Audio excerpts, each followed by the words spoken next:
What's up, boys and girls? Welcome back to another video. Today we will be watching Skillous versus Rogue, which was played last night, or well, more this morning, in the IEM Qualifier. So yeah, in the bottom left spawning as the blue protos, we have Skillous, and in the top right we have Rogue, of course, the man, the myth, the legend. Won a BlizzCon, won an IEM Katowice back in the day, and right now we'll be struggling to qualify for that IEM Qualifier versus our Russian friend Skillous, who opens up with a gas first. Now the gas first opener, I've discussed this before. Gas first usually is only played with a no scout. It gives you a quicker probe in that gas and get your gas mining earlier, but it's only really worth it if you don't scout, otherwise you will be lacking too much mineral income. You see, we'll just start rallying his probes into that gas straight away. Rogue, on the other hand, opening up with a standard hatchery first. Now, if you take a look at how this map is set up, especially from a Protoss perspective, is you have these three bases which are really easy to hold. You have an area that consists of 4 or 5 force fields over here, and an area that consists of, well, a single force field over here. This can also be walled with some buildings. This feels like one of the easiest maps to defend 3 bases on. Once you take that 4th base, it's a little more open. As you can see, there is a big concave possible here for the Zerg. And this is the preferred base for Protoss, as it does have that rich Vespene geyser, which gives double the gas every single time a probe moves there. This is the alternative 4th base. Probably slightly easier to defend, as you have this ramp to hold for yourself. The concave that Zerg can form isn't that big. And if they're over here, you can rotate just as quick as them in this area. So, you know, both bases have their advantages and their disadvantages. I'm curious to see what Skillous will be doing, as he is just going into a standard 1-gate expand, as expected, really. Most likely we'll start with an Adept. We don't see a Warp Gate started, so Stargate is the most likely follow-up. Ooh! Stargate is the most likely follow-up, but it's actually a Twilight Council. Now this is something we don't see very often these days in PvZ. Most of the time, the Protoss always will open up with that Stargate. So I'm actually curious to see what he's going to be doing with this quick Twilight Council. Rogue, on the other hand, continues mining gas with a single drone. So we won't be seeing any kind of Overlord speed here. We'll just be going Ling speed into perhaps a later layer. Around 340, 350, ideally against the Twilight Council opening. We have some scout denial with the Adept. Doesn't quite get this Ling, which if this Ling gets in, he will be able to figure out exactly what Skillous is doing. So Skillous would like to deny that. Now Rogue does see that there's a Stalker out, and he is aware that there's an Adept on the map as well. Skillous in the meantime is just trying to get as much info with this one Adept as he can. Speed finishes usually around 330 or 335, so at that point you want to be heading home again. So another scout into the drone, sees a decent drone count with his Adept shade, decides to go home, most likely aware that there's no Ling flood coming his way. He did not manage to scout if there was a layer on the way or not, but I think he can assume that there's no layer on the way. Meanwhile, we have Skillous opening up with DTs. We went behind Dark Shrine, but for Skillous also, when the game is completely even, open up Dark Shrine. So most likely going to just be a standard DT drop into a double Archon drop with a Prism. Rogue did get tricked a little bit, as we saw a Spore started, and we don't see a layer yet. Against DT drop, ideally, we'd have 330 to 340 layer starting. He believed it would most likely be an Oracle opening. That's why we see such a late layer, and we see a blind Spore, which started really early. If you want to get Spores against DTs, you would get them around this time. These are Spores that are here to deal with DTs. So it's a bit of a different approach there by Rogue, which I'm not sure if I can call it a mistake or just an educated guess, but it's definitely gonna cost him a little bit. We see 3 DTs being warped in, one more should follow relatively soon, I believe.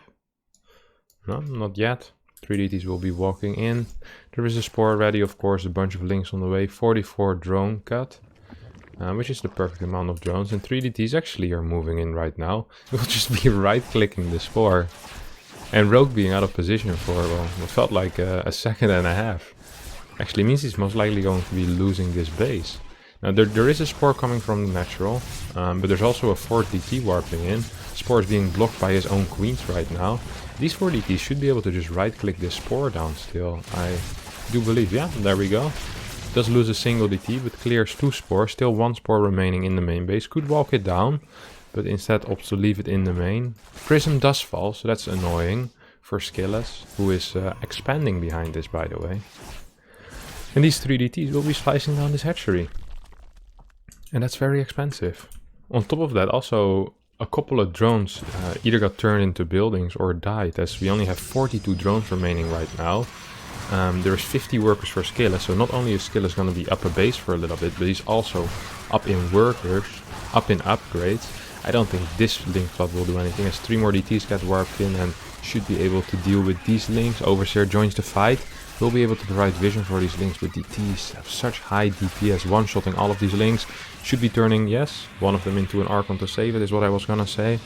Now there's 3 Archons on the map. There's no Roach Warren, and links deal extremely poorly with Archon. So Hydra then does go down, as well as an Evo Chamber, but I'm actually a little bit afraid of Rogue here. There's 4 more gateways on the way, and once charge and +1 finish, I don't really see a clear path forward to a win for him. It looks like he's banking a lot of money, so probably starts with a bunch of Hydras. Yeah, here we go, 6 Hydras, but the more units he builds, the further he's gonna get behind in worker count. I mean, right now, Skillous is up 10 workers. This is basically supposed to be the other way around. Zerg wants to be up 10, 15 workers, majority of the game. Right now we have a Protoss that's just way ahead in workers. And this is starting to look more and more like a Ling Hydra all-in here from Rogue. Skillous, however, has plans of his own, and he's actually attacking into an all-in here with 60 workers. And the funny thing is, he's so far ahead that he might actually be able to do quite some damage here to Rogue. Yeah, with good force fields, I mean, all these Hydras are just gonna fall. This is extremely silly, because this attack is completely unnecessary. If Skillous was aware of the worker count right here, I don't think he would be doing this, as really all he needs to do is defend. As long as he doesn't die, he's completely fine, but Skillous, I guess, has bigger plans and tries to move forward, but with the spine and these extra queens, will get pushed back. And now I really hope Skillous realizes that this is a fake third base, and this gas is completely fake as well. I kind of like the added fake gas there, as, I mean, he's adding 7 drones. Just like Rogue doesn't really know what he wants to do either. I mean, this game looks extremely bad for Rogue, and this would be quite an upset if Skillous wins. I mean, Skillous is a good player, but he is a European against a top Korean, and Skillous probably isn't even a top 10, top 12 European at the moment. So it would be very surprising to see him beat what is to be considered a top 5 Korean player, and probably top 1 or top 2 Zerg in the world. Top 3 Zerg in the world. Serral and Dark perhaps better. Maybe Raynor as well. Top 4. I can give him that. Do see a Lurker down the way, and this I like. Lurkers usually provide some extra stability in the game. You can hold positions easier, and they kind of are a good comeback mechanic against players that you can consider worse than you. So if you open like that, or if you can get into Lurkers and you can survive with them, with good micro, with good Viper usage, good Viper Corruptor Lurker usage, even while being down a base or being down a lot of supply, a lot of workers, you can still win fights. The question really is if Skillous will let it get that far though, because he's up 20 supply, his +2 is over halfway done basically, 1 or 2 more chrono boosts on that, and he has a really powerful push incoming. There's only 2 immortals here. There is an observer on the way as well, and we see 1 DT heading into the natural base. Oh, actually going for the main base as he pushes forward. Look at this. This is what I was talking about. It's kind of easy to stay alive on 3 bases for Rogue. The problem is there's now a DT in his main base.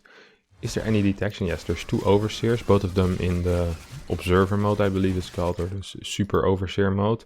And this DT will get a couple of extra kills. And now Skillous actually, with a rotation, managed to somehow to find an entrance into his opponent's base. +2 has finished, and he's just gonna A-move on top of Rogue's army. Another big warp in, 5-6 zealots being added. Observer gets sniped, however, and Rogue will live to see another day for now. This DT has been going absolutely ham. They're trying to take down a layer by himself. The little DT that could, but really couldn't, as he dies to an Overseer and a bunch of Hydras. Fourth base is on the way for Skillous. Storm +3. What is our gateway count right now? 12 gateways, so a very healthy infrastructure here for Skillous, who's also going up to 76 workers. So this is going to be a solid 4 base economy against a Zerg that is not even on a solid 3 base economy. I mean, main is basically run out. Natural is starting to run out. I mean, 2 patches already disappeared. One more is about to go really quickly. So we're talking about a Zerg here who's practically on 2 bases at this point. 2.5 bases. Against the 4 base Protoss or 3 base Protoss, as those will have a similar issue. Now, we do see a little bit of a Ling run by, managed to kill a couple of workers, but that's not gonna be enough. I'm not quite sure about killing these rocks, honestly, because these rocks provided some natural shelter for lurkers to hide behind, and to be fair, I really am not quite sure what the Rogue should be doing. Perhaps he should be expanding over here, completely walling off this part. Perhaps he wants to keep this wall intact and then go to the 4th base, but this seems very exposed, very open. I'm not quite sure if he can hold something like that. Now, we do have an infestation pit done, so I wouldn't mind seeing a hive, but there's just no money at all. 4 more lurkers are on the way. Right now we have 6 lurkers done already. We'll be going up to 10, but these lurkers only have 8 range, and Skillous' army is just a lot better right now. The moment +3 finishes, he's gonna be up 2 upgrades, as the +2 of the Zerg won't be done by then. And if he manages to hit a timing where he does have +3, and his opponent only has +1, and he's up in supply, and he has Storm, and a bunch of Immortals, I feel like this is going to be so difficult for Rogue to deal with. As here come the Immortals pushing forward, and you see these Immortals from a distance can actually do quite some damage really quickly. It's like 3-4 Immortals to one-shot a Lurker. Being run by does get shot down by Skillous. And Skillous actually should start thinking about rotating right now. I like the Stargate. Most likely will be for an Oracle, and then perhaps afterwards Fleet Beacon, or yeah, most likely a Carrier or Tempest transition. But yeah, this Oracle will give him a lot of vision on his opponent's army. We do have a 6 Zealot run by going towards this 3rd base. The funny thing is that to deal with this run by effectively, Rogue actually needs to send a significant subset of his army there, while Skillous is pushing forward with that +3 upgrades. All of the Templar die before they throw a single storm, and this fight isn't that great, but as long as Skillous is trading, he's gonna be completely fine. Like, he can take 4 or 5 bad trades and he will be completely fine, as he just has way more money. And on top of that, a lot of the workers actually died here. So even though army-wise this probably wasn't the greatest trade, Skillous has almost double the worker count, 43 against 83, just warps in 12 new Zealots. And I don't think Rogue can do the same thing. Rogue right now has bigger army supply, and for the next minute and a half it will be a little bit scary for Skillous. But if there's 2-3 more Warpins coming in, I really don't think there will be a single issue to deal with this lurker pool. These are still lurkers that only have 8 range. Seismic Spines is on the way, but isn't even close to being done yet. As long as Skillous does not bleed out any extra units right now, I think he's going to be completely fine. Oh, he's bleeding out 2 more Immortals, which is a little bit painful. Army supply still very far in favor of Rogue. And Seismic Spines is getting closer to finishing as well. However, this is a very big Archon count. I feel like with one more big Warpon of Zealots, perhaps Skillous will be able to break this. Wisely does give up his 5th base. Don't want to be defending before you are ready. As we see a couple more lurkers being morphed in. 1-1 being researched, very close to being done. Not sure why he's getting melee upgrades with this and carapace. Seems like range upgrades would just be way better. New rotation is coming in from Rogue as he tries to move up this ramp. Good Zealot flank here by Skillous as the rest of his army cleans up the rest of the Hydras and the lurkers, and with a good surround. I mean, +3 upgrades against just +2 range. Too many gateways, too many units. GG gets called, and Skillous managed to win game number 1. Alright boys, here we are back with game number 2 between Skillous and Rogue, after seeing Skillous take game 1 relatively easily, I have to admit, after such a good early game with the DD killing the hatchery. We in game number 2, and I think Rogue will be playing very careful here, as he definitely doesn't want to fall out against Skillous, who is a 6.4k, 6.5k MMR on a good day, European Protoss player. You know, the Koreans are very proud of being able to beat the Europeans rather consistently. And we'll see if Rogue is capable of doing that once again. As he opens up with the hatch first. This time not a gas first here by Skillous. Feels like he should scout. As Rogue of course is known to pull out some crazy stuff every now and again. But not this time around. Not well down. 1-0 against Skillous. Let's see if Skillous can get any vital information. Or at least try to deny some of this mining time here with this initial worker. Ooh. This is a gate forge. On Ephemeran. And there's a nice 3 pylon wall here with... You can put the second pylon in this location, the third pylon here, and you can cancel this pylon. Or you can build it here and here. Yes, that's what Skillous will be going for. It's a little less technical, but easier to manage for the Protoss player. Let's see what Rogue's response is. Decides to pull 1 out of gas. A couple of drones will be attacking those 2 pylons. You can wall with a full gateway here. Yes, that's exactly what it's going to be doing. And core should start at home as well, relatively soon, I want to say. This cannon should never be able to go up. Yeah. Okay, so hatchery does get cancelled. Core starts at home. This gateway gets cancelled, and this cannon completely fulfilled its purpose, right? I mean, he managed to get a cancel on the hatchery. Might start a secondary cannon rush here. No, he won't. Nexus starts instead, and we see Skillous in... It's difficult to call this kind of position. As the cyber core is rather late, most of the time when you see this kind of cannon rush, you get the cyber core before you get the pylon on the low ground. Skillous deciding to get a slightly earlier pylon delays the cyber core by about 20 to 30 seconds. I think it's more like 30-35 seconds actually. No queen here to deal with this threat yet, so no Lings will be able to defend this, you know, basically natural base of Rogue. First adept is on the way as well as a Stargate. There's double gases out and third pylon should start relatively soon. Of course this pylon will die, which means that he will need to add 1 more pylon or he will need to wait for the Nexus to finish to get more supply. Only a single adept, second adept starts immediately as well, will be sent into the wall, as well as warp gate starting. So Overlord manages to see everything, right? Sees the warp gate timing, sees the Stargate. Couple of drones trying to make their way to the third base. Couple of Lings running over there as well, and Cannon actually managed to kill just a single Ling, I believe, nothing else. Now this adept might be able to get 1 or 2 Ling kills if he micros it well. I never suggest running on creep in this kind of situation. It's very, very dangerous, and he will almost have to pay with his life. 6 HP remaining on this one lucky adept. Alright, mister. That was all planned. Don't you worry about me. Managed to shade it back home. Arrives in the safe haven. Should be sending... Yes, there we go. Managed to put it to safety. Otherwise, these Lings could be a little bit of a threat. Now, if we take a look at the worker count, this looks pretty decent for Skillous, to be honest. This third base is extremely late. This Oracle is kind of fast, which will be forcing out at least a single Spore. Yes, Spore is in the main already. A couple more drones are on the way. These 2 queens should be able to deal with this Oracle. Might get a kill. Yeah, we'll be able to get a kill. Bad flying pad takes a lot of extra damage. Should have definitely gone straight to the left side. Stalker falls in the wall as well. I'm sorry for missing that. A couple of Lings going down for that, as well as a full pylon wall. And we still have this weak adept in the wall now, which, ooh, if you move too far forward, might be dangerous. Oracle comes here to save the day. 2 Oracles are out. The robotics facility is on the way. How many gates do we have? We have a single gate. Warp gate is about to finish.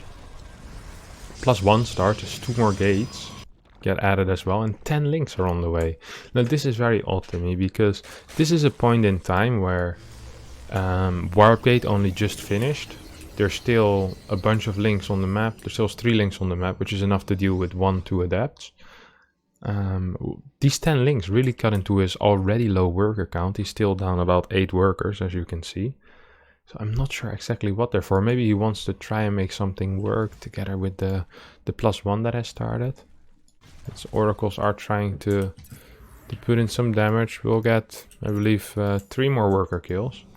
So these Lings might be able to pick up a probe here, but it's not entirely worth it, just for a probe. Oracles will be flying back home to deal with the threat of these 13 Lings. 1 adept will fall, but 1 adept and these two Oracles should be able to clean this up.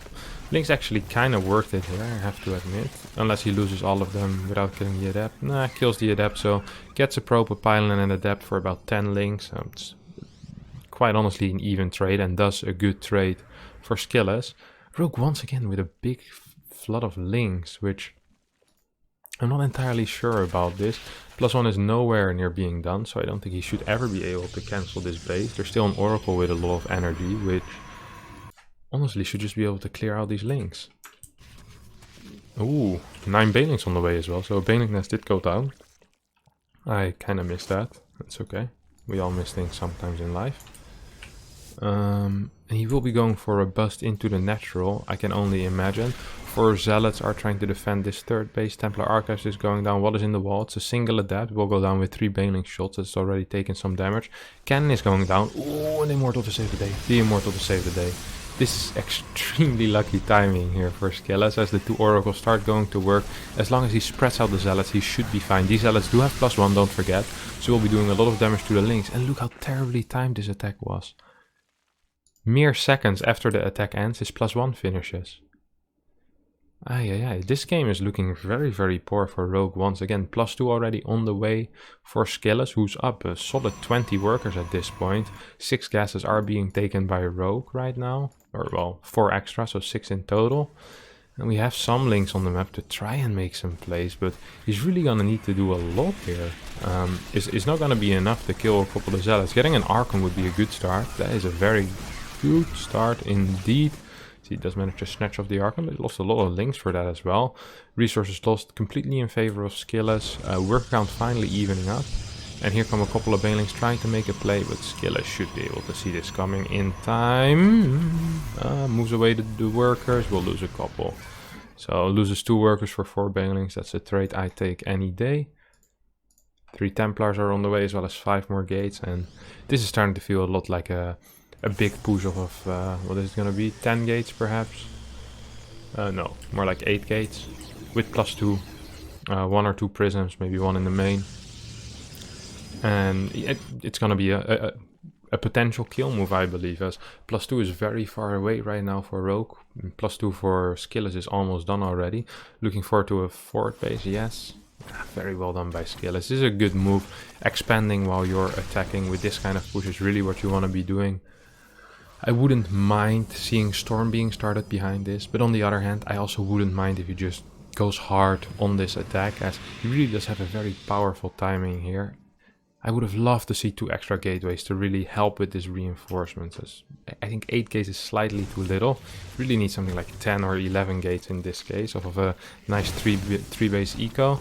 But I mean, what does Rogue really have? 3 Ravagers are being morphed in, 9 more Roaches are on the way. Roach speed isn't even done yet, Baneling speed isn't done. Couple of slow Banelings will be moving in, trying to deal with those Archons. +2 isn't done for Skillous though yet, so this is still a +1 versus +1 fight, but once supplies are even and there's a bunch of Roaches out, this usually spells doom for the Zerg, as this Archon is going ham on these drones at the extractor. Finally decides to join the fight. Prism is moving forward, and 1500, 1000 in the bank. Once again, if he had a couple of extra gates, it would be a lot easier to macro here Skillous, but it's still most likely gonna be enough, as these Archons are absolutely ripping through all of these Roaches. 1 Ravager remaining, couple more Roaches join the fight, and GG gets called. Skillous actually managed to beat Rogue 2-1 and advances on to the qualifier match for the IEM Qualifier, which he then lost. Sorry, spoiler alert, is the way of the world, boys. Alright, if you enjoyed this video, feel free to leave a comment, like, and subscribe. On top of that, I stream every single day on Twitch, twitch.tv/Harstem. So check that out between noon, Central European time, and about 6 PM. I'll be streaming. So if you enjoy that kind of stuff, feel free to go there. And otherwise, I'll see you back tomorrow here on YouTube. Bye bye.